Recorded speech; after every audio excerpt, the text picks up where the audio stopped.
Are you really still using that old setup while the flag rope clicks in the wind?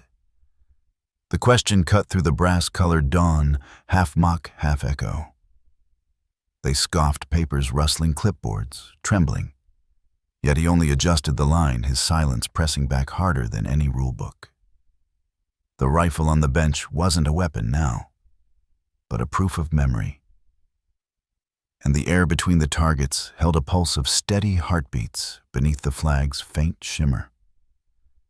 Still quiet men leave echoes too, and this one began with the sound of dust lifting under morning light.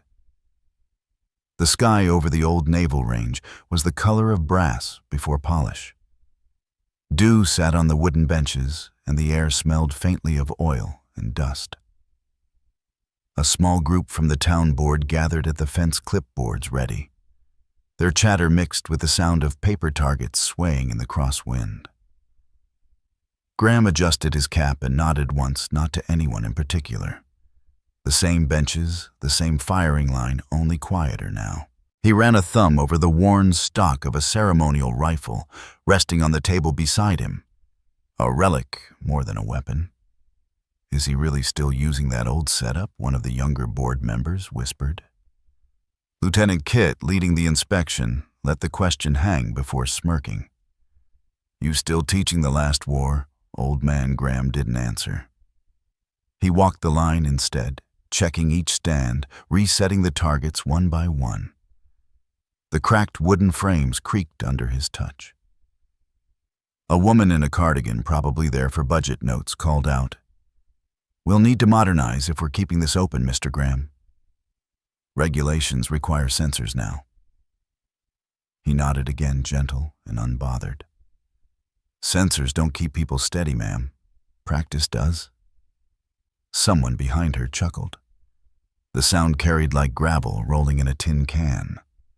Graham didn't look back. The wind picked up, lifting dust around his boots. One of the targets spun halfway off the clip, fluttering as if embarrassed to be seen crooked. Lieutenant Kit checked his watch. "You can't run a range on sentiment, you know." "It's not a museum." "No," Graham said quietly, finally speaking. "It's a mirror. Depends on who's looking." Kit blinked, unsure if it was sarcasm. Graham bent down and straightened the target again, slow and deliberate. Targets never complain. "People do," he said half to himself. The line drew a few smirks from the younger inspectors, but Clara Rowe, the clerk, taking minutes, hid a small smile. The sun cleared the tree line, turning the air golden. The flagpole rope clinked against metal with each gust. Graham's jacket caught the light, the faded patch of his old unit faint but steady. He stood there a moment, hand resting on the rifle, like someone greeting an old friend. One of the paper sheets tore loose and sailed down range. He walked after it, the others watching in silence.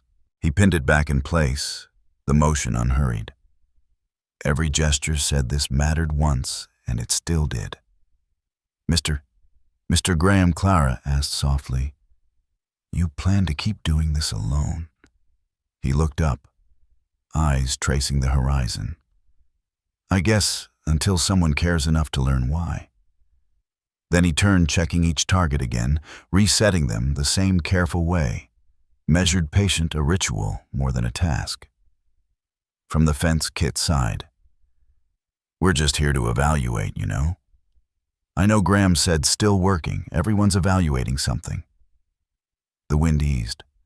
For a moment the range fell quiet, nothing moving but the last strip of paper settling against the frame. But he reset each target anyway. The diner sat across from the hardware store, its windows fogged by the breath of morning regulars. The smell of bacon and floor cleaner mixed into something comforting. Graham sat in his usual booth hat beside him, 2 cups of coffee steaming across the table. The seat opposite was empty for now. Then the bell over the door chimed, and Clara Rowe stepped in, notepad in hand. Cardigan tucked against the cold. She spotted him, hesitated a moment, then smiled as she crossed the room. "Mind if I join you, Mr. Graham?" Mr. Graham depends, he said, voice even. You planning to audit my breakfast? She laughed softly. Just here to talk about the board's decision. And maybe steal half your toast. He pushed the plate toward her without a word. The steam from the coffee rose between them, curling upward like a thin, uncertain bridge. I wanted to say, I'm sorry about yesterday, she began. The lieutenant, well, he doesn't always know when to stop talking. Graham stirred his cup. He's got youth on his side. It's heavy to carry when you think you're right all the time. Clara smiled. You always talk like that, only when the truth's on sale. She laughed again, easing the tension. Then her smile dimmed as she pulled an envelope from her satchel. Courier dropped this off this morning. New rulebook from the regional office, effective immediately. They're updating training standards. All instructors must register new issue rifles for demonstration. He frowned, wiping his hands on a napkin. Meaning the old one's grounded. Meaning it's retired, she said carefully. He leaned back silent. Outside, a flag shivered in the breeze. His gaze followed it until the reflections on the window blurred the motion. Guess experience doesn't fit the new policy, he murmured. That's not what they mean. It's what it sounds like. He reached for his hat, then stopped, hands settling again around the mug. You ever notice how rules always arrive by courier, never by handshake? Clara tilted her head. You sound disappointed. Not disappointed, he said. Just recalibrating. They sat in silence a moment. The coffee's surface trembled when a truck passed outside. On the radio behind the counter, a host introduced an old marching tune. Then the porch radio played the same melody through the open window, a faint echo that folded the years together. Graham listened, his fingers tapping to the rhythm, only half remembered. Clara watched him quietly. You could still teach, she said. Without the rifle? It's not about the rifle, he replied. It's about what it reminds people to aim for. She nodded, writing something small in her notebook. Maybe a line for the report, maybe a note for herself. When she looked up, he was staring at the doorway, where a delivery boy had just passed with a clipboard and another package marked Regulation Update Immediate Distribution. The words stung sharper than any reprimand. He exhaled slowly. The steam from both cups had thinned, drifting apart in the chill that slipped through the diner door. Clara reached for the check, but he placed a hand over it first. Tomorrow, he said quietly. They'll see what accuracy looks like in silence. She studied his face, the calm, the certainty, and knew he meant it. The morning sun slid through the range house blinds in thin golden bars. Dust turned in the light, like memory made visible. Graham stood by the old control panel, its brass switches lined up like soldiers awaiting orders. None of them responded. The target system was dead. He toggled one switch again. Nothing. A knock echoed on the open door frame. Clara stepped in, holding a clipboard and the same worried look she'd worn yesterday. They said you called in a malfunction. Not a malfunction, he said. A mutiny. She raised a brow, meaning he gestured toward the silent track line outside. They installed the new circuit last night. The paper target stopped moving, maybe afraid of the rulebook. Clara tried not to smile. Maintenance said they'll send a technician Monday. By Monday, this place will be declared temporarily closed. That's how things die nowadays, temporarily. He crouched to open the access panel. The air smelled faintly of copper and old rain. A fuse rattled loose inside. He reached for a screwdriver. From the porch came the shuffle of Lieutenant Kit's boots. Morning inspection, Mr. Graham. Morning, Lieutenant. Kit's tone carried easy authority. I see the new system's offline. That's a compliance issue. It's a patience issue, Graham said, tightening a wire. Kit scribbled on his notepad. Until it's fixed, you'll suspend all demonstrations. Understood. Clara stepped closer, whispering, You could let the tech handle it. He shook his head. They'll fix the circuit, not the standard. The lights on the panel flickered once, twice, then steadied. The target rail creaked, began to crawl forward, sluggish but alive. Graham exhaled through his nose, half a smile forming. There, he said. Even stubborn things respond to a steady hand. Kit frowned. Temporary success. You're working against approved guidelines. I'm working for accuracy, Graham answered. The lieutenant paused, pen hovering. Accuracy won't save you from procedure. Never did, Graham murmured. Silence folded around them. Outside, the wind paused, like it was waiting for an answer. Clara touched the edge of the bench, her voice soft. They'll say you can't keep it running forever. He nodded. That's fine. Forever was never the goal. He flipped one last switch, watching the paper targets rise again, downrange 10 white circles turning slowly in the light. Looks stable, Clara said. Stable enough for truth, he replied. Kit sighed, tearing the top sheet from his pad. You'll still have to log this as unsanctioned repair. Then log it, Graham said.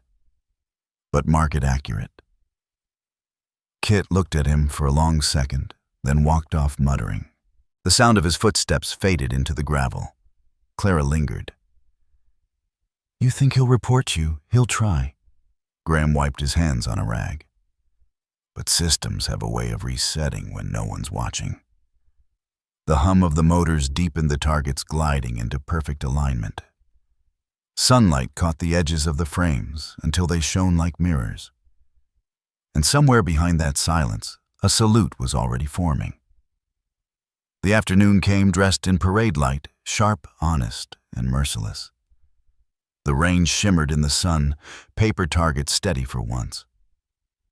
Graham stood alone on the firing line, sleeves rolled, clipboard tucked under his arm. His tools were simple, a stopwatch, a pencil, and the weight of years. Then came the crunch of gravel behind him, measured steps, boots polished to mirror the horizon.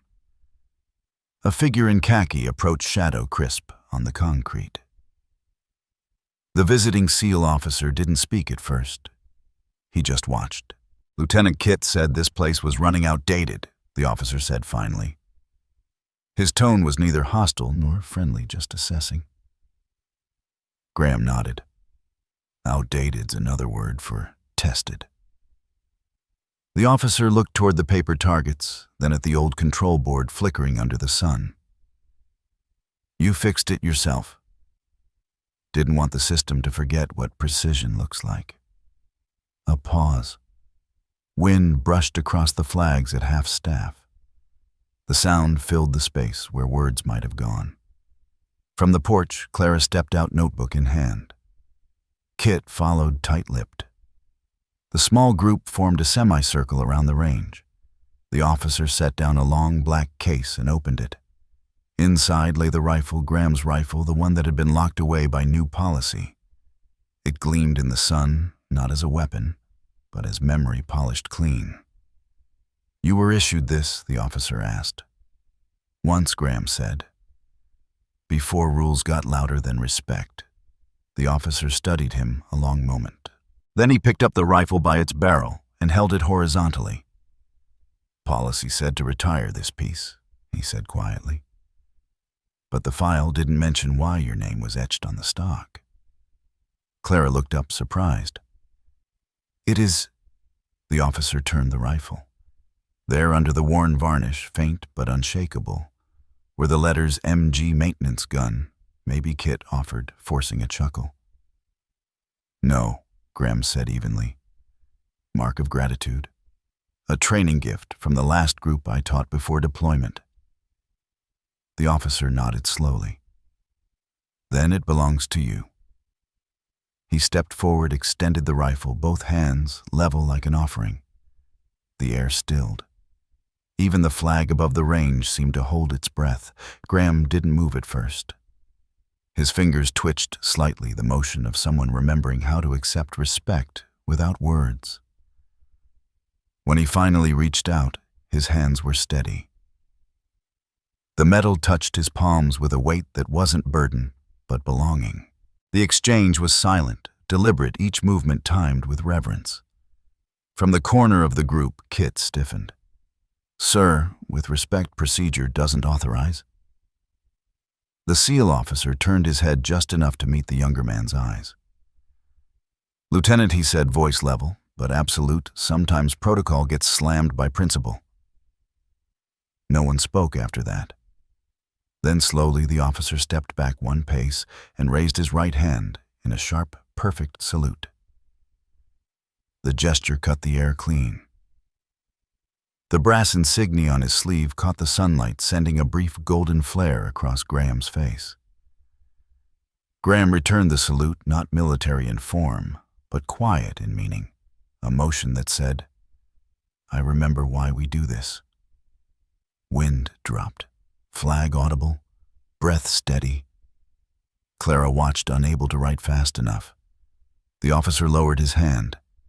"The range stays open," he said simply. "And for what it's worth, Mr. Graham, you're still teaching." Then he turned and walked away, the echo of boots fading down the gravel path. Graham stood still, rifle cradled against his forearm. He didn't smile, but the steadiness in his chest felt like forgiveness measured in precision. Slow motion salute, rifle handover, brass glint, and for a long golden minute silence itself stood at attention. The brass plaque hadn't been planned. It appeared one morning on the chain-link gate, polished simple and already gathering fingerprints. Graham Field established 2025. Accuracy through respect. No committee had voted on it. Someone just made it happen the way small towns fix things before the paperwork catches up. At the post office across the street, the clerk leaned over the counter to Clara. "You see they named it after him?" She smiled, setting a bundle of stamped envelopes down. "He'll pretend he didn't notice. That's his specialty." Outside the flagpole, rope clinked faintly in the breeze. The air carried the smell of baked asphalt and coffee from the diner next door. Inside, Graham sat in his usual booth, same corner, same chipped mug. His rifle rested inside a shadow box on the wall behind the counter, a beam of afternoon light cutting across the glass. The waitress refilled his cup. "They finally put your name up." He stirred the coffee once, slow. "Town runs out of paint," she chuckled. "You know paper targets behave better than committee targets. That's 'cause paper doesn't have opinions." The counter laughed softly, the sound carrying like a gentle applause. Even the mailman passing by the window tapped the glass in a small salute. Clara entered a few minutes later, folder under her arm. "You missed the ceremony?" she said, sliding into the booth. "Wasn't mine to attend," he said. "It was exactly yours." He looked toward the display case again. The brass plate under the rifle read, "In service, not in silence." The words weren't his, but they felt like something he might have said if he'd had time to rehearse. Clara sipped her coffee, lowering her voice. The SEAL officer wrote a letter. Said the demonstration restored a forgotten standard. It's circulating up the chain. He gave a small nod, eyes fixed on the steam curling from his cup. Standards don't stay unless someone checks the sights now and then. She smiled. That's why they call it Graham Field. He winced slightly, half amused, half uncomfortable. Name's too loud. I liked it quieter. Then let it mean what you meant, she said. Quiet doesn't mean forgotten. For a while they listened to the radio above the counter, faint static between old marching tunes. Sunlight caught the frame again, scattering soft gold on the countertop. The waitress wiped it with a rag, as if polishing the air itself. Across the diner, two veterans from the VFW leaned in. "Heard they're reopening youth marksmanship next month," one said. "About time." Graham didn't turn, just smiled into his cup. "They'll do fine," he said quietly. "Better if they never learn my name." Clara tilted her head. "You really believe that I believe in the aim, not the aimers?" A bus braked outside, letting out a puff of diesel that blurred the glass for a moment. The flag outside swayed once, then steadied. Inside, the laughter softened, replaced by a comfortable quiet, the kind that holds its own applause. Clara gathered her notes. "Tomorrow's the dedication officially." He nodded. "Tomorrow." The radio faded into static, then caught a clear signal again. A single bugle line rising clean through the air. Applause faded. Flag swayed. Radio static hummed between heartbeats. Tomorrow the hall would open its doors to a new standard. The town hall smelled faintly of lemon polish and time. Afternoon light fell through tall windows, catching in the dust and splitting into thin golden beams.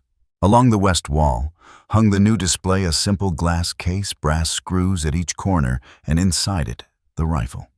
Beneath the barrel, a small plaque read, "Resetting Targets, 2022. Clara stood with two students from the local high school, both carrying notebooks for their civics project. One asked, "He really never gave a speech?" Clara smiled. "He said speeches waste the silence people need to think."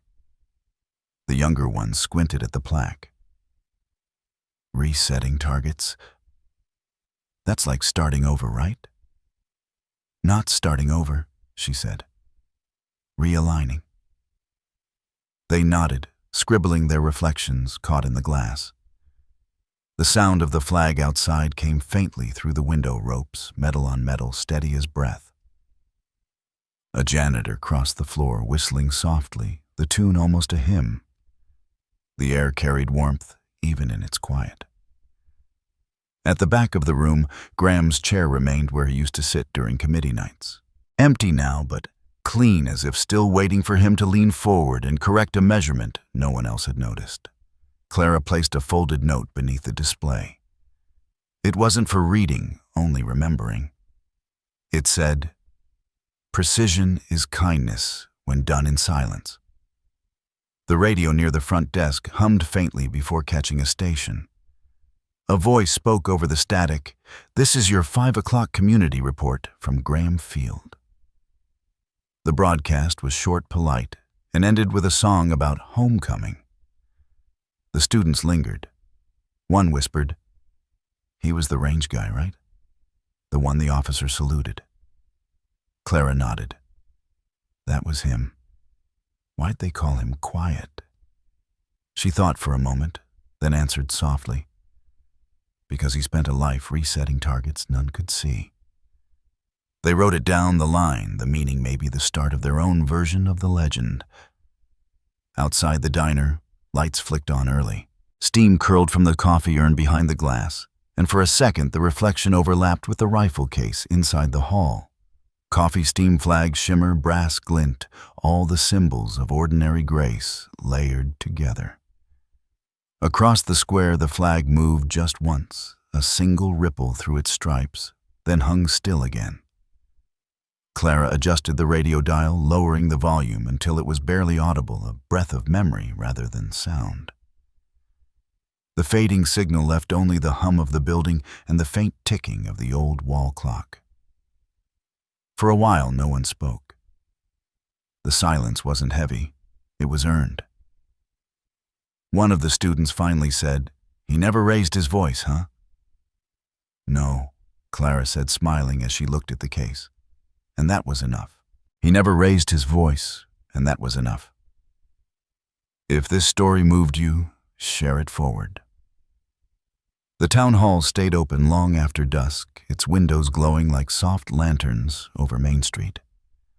Inside, the glass case caught the lamplight, his old rifle resting beneath the plaque resetting targets, 2022.